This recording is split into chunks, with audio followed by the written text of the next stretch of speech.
All right, today's going to be a quick video. We're going to talk about sidechain compression and using it on things that are not the bass. So the stereotypical use of sidechain compression, right, is we have the kick and the bass, and when the kick goes, the bass gets compressed. So the audio on the kick channel or kick track, right, is affecting the compressor on the bass track. So I have videos all about that. I have videos about sidechain compression. I have videos about, sidechain compression versus parallel compression, stuff like that. Videos about actually using sidechain compression. So I'll put some links in the description, I think, and then some cards on the screen for you.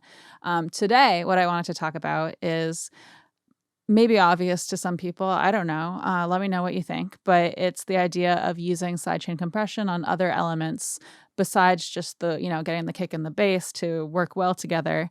I like to put sidechain compression on things that are more droney, like actual droney style instruments, and then also on reverbs and delays and stuff like that. So I'm going to show you a little example for that today, and that's going to be it. So in the example we're going to use today, I have a session that I've just kind of started making a beat here.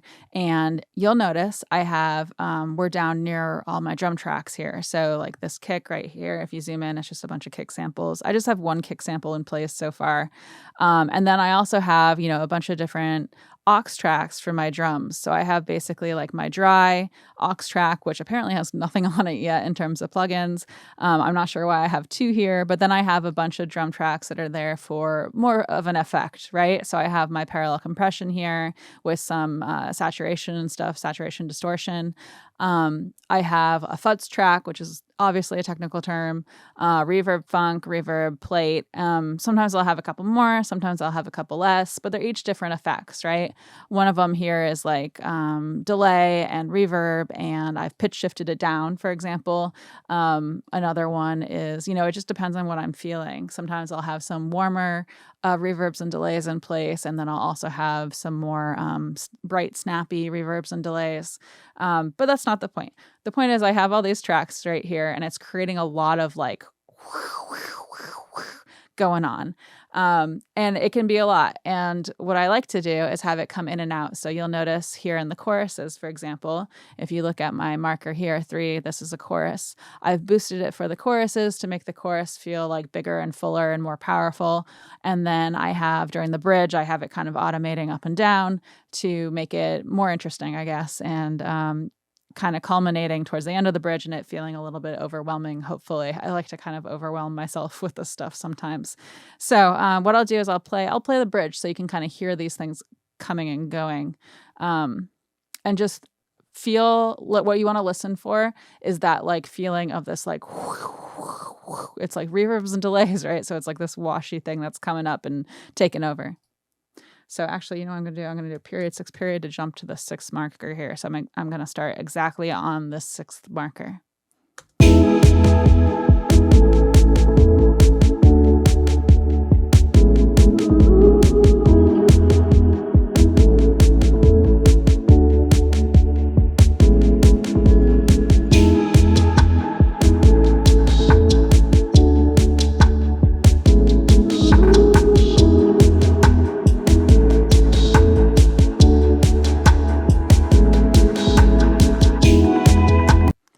So hopefully you heard that wash kind of coming in and taking over.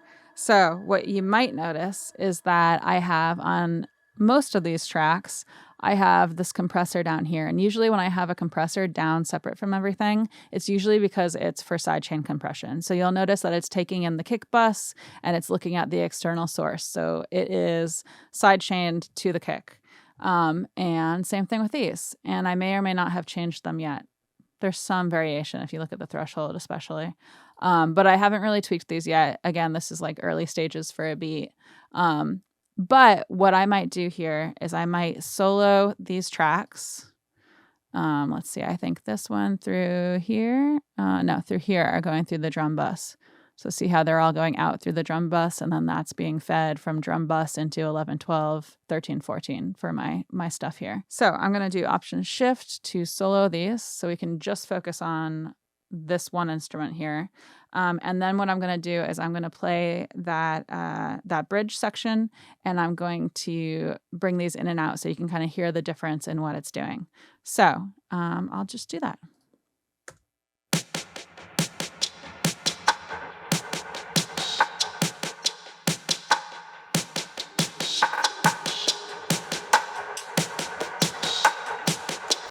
So hopefully you can hear how when I have the compressors in place, when the kick goes, everything's going like this, right? It's getting ducked really quickly. So it gives this pulse to the beat that might otherwise be harder to pick up on. It helps the entire beat kind of do more of a like with the kick, right? So that's kind of the point of it.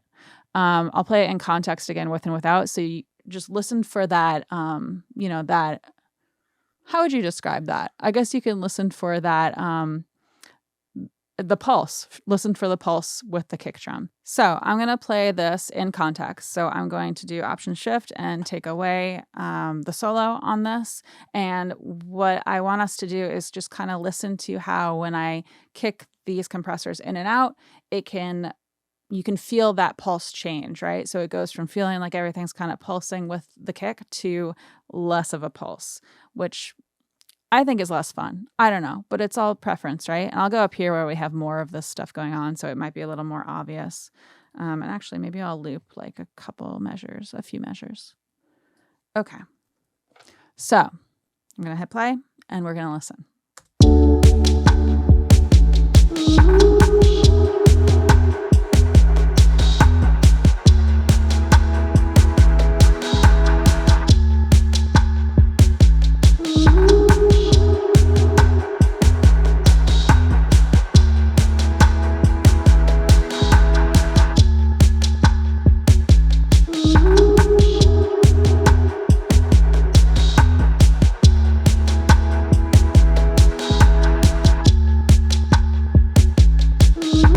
So hopefully that made some sense. Something you can do at home if you're playing with this. I like to put, you can see I've put it on a lot of things here.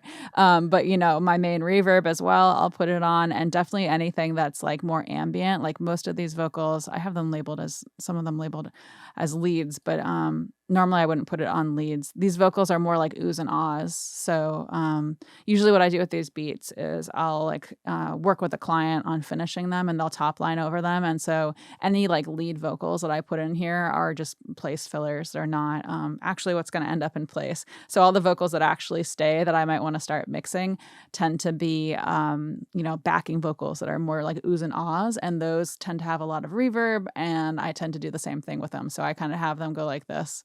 And actually I can play that for you. Let's see. So I have all of these. Let me solo them. Let me find a spot where they are. So here's a spot. Let's see.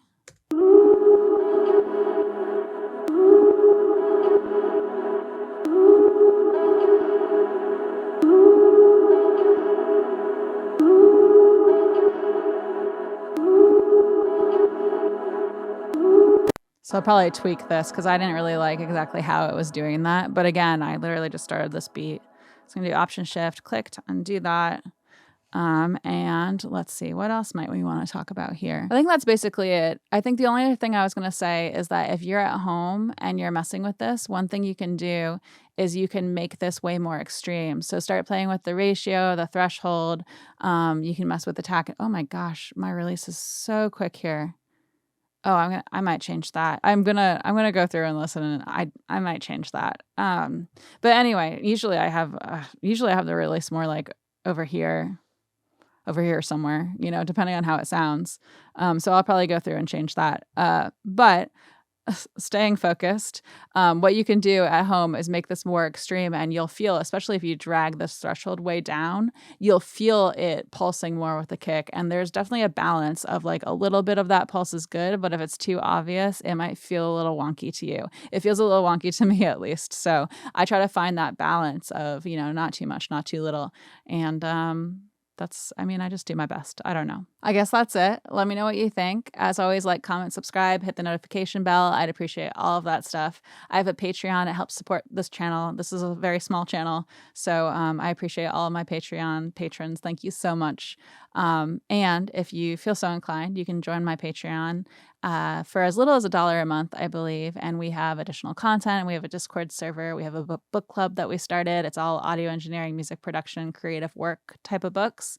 And we've been having a lot of fun with that. And I do have early release videos that I post to my Patreon. And other than that, I come out with new videos every Wednesday. And thank you so much for hanging out. Okay. See, this is the risk with sharing something that you literally just started. I think I spent like an hour on this the other day. Well, it was probably a couple hours. It might have been 3 hours, to be honest. I go into like a weird zone sometimes when I'm doing this stuff. But yeah, this is like very early, very early process. Okay. That's my story.